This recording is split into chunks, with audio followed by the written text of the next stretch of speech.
great member of Congress. It's great to have you. Thank you, Mr. Chairman. I think it was easier being a dentist, by the way, you know? Chairman Smith, Ranking Member Neal, and members of the committee, thank you for hosting this Member Day and allowing me to speak on this incredibly important subject. Let me be clear.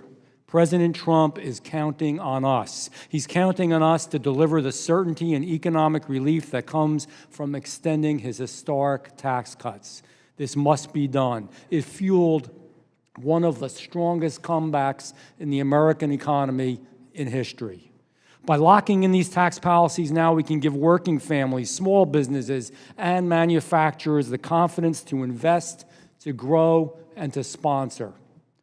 This bill must also go beyond the basics and address the challenges everyday Americans face. First, tax relief for working families must remain front and center. It is so important. It is critical.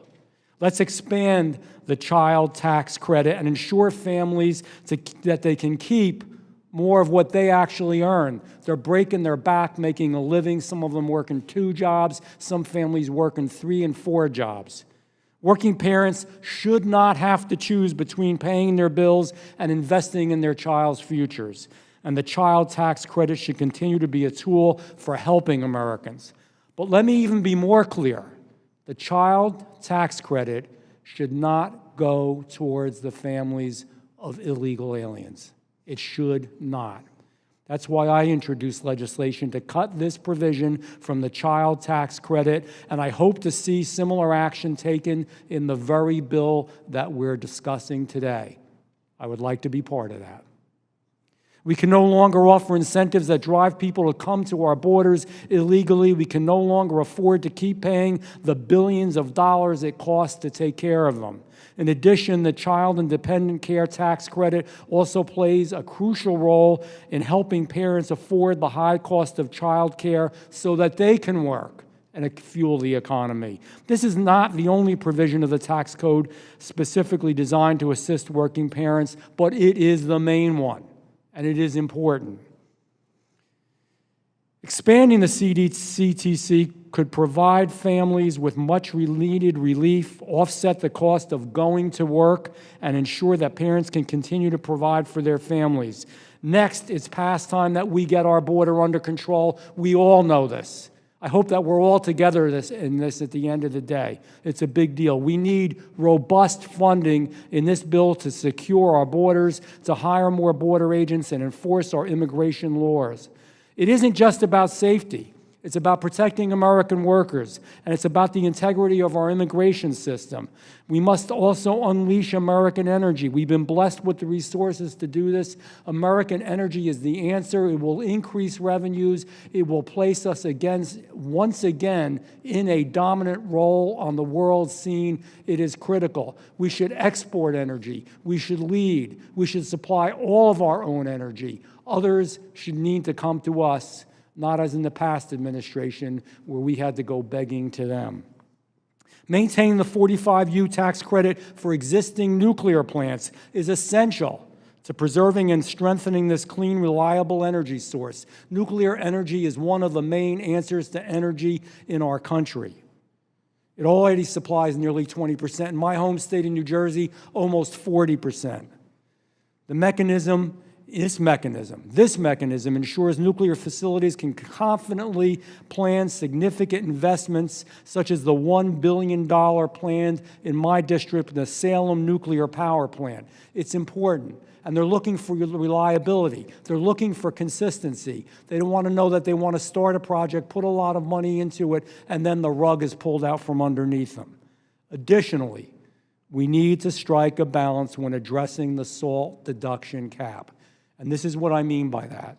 We cannot have a deduction of $100,000 or $200,000. I come from a blue state. It could be run better. I understand why other members have concerns about SALT. But we do help states in various ways, whether it's subsidizing corn, whether it's in agriculture in general, and I support that. I support the needs and desires of my colleagues. I also know that this is important to my state and many other states. And it isn't as if we don't do it, we're not punishing the people who are responsible for bad policies. We're punishing good taxpayers and good Americans. So we have to find that balance. We have to find the sweet spot where we help the majority of middle-class taxpayers, but we don't overburden our budget. I get it. I understand it. I understand the concern with it. So we can't. You'll never hear me advocate, and I've said this directly to President Trump last weekend. I spoke to him today, same issue. We cannot overburden the budget and our reconciliation bill. At the same time, we need to do something. We need to have some sort of a SALT adjustment. As Congress, we routinely subsidize programs, and I mentioned that before, all across the country. We need to do something here too. We need to cut waste, foreign programs that are wasteful, and I'll be done in a minute. We need to cut funding for certain international organizations that continue to undermine the United States of America. We're funding the UN, and the UN half the time is cutting our throat. We're funding the World Health Organization, cutting our throat. We need to cut subsidies for the Green New Deal. We need to cut the bureaucratic waste in our federal agencies. We need to cut federal grants to partisan research projects. There's a lot we can cut. We have to use a scalpel, not a hatchet, and that's from a dentist.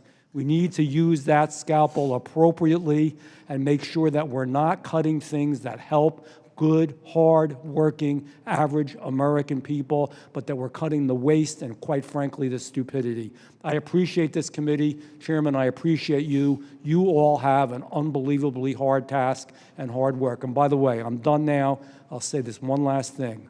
We need one big, beautiful bill. I yield back. Thank you, Mr. Van Drew. I now recognize Representative Zach Nunn, the gentleman from Iowa. Mr. Nunn is a sixth-generation Iowan and an advocate for working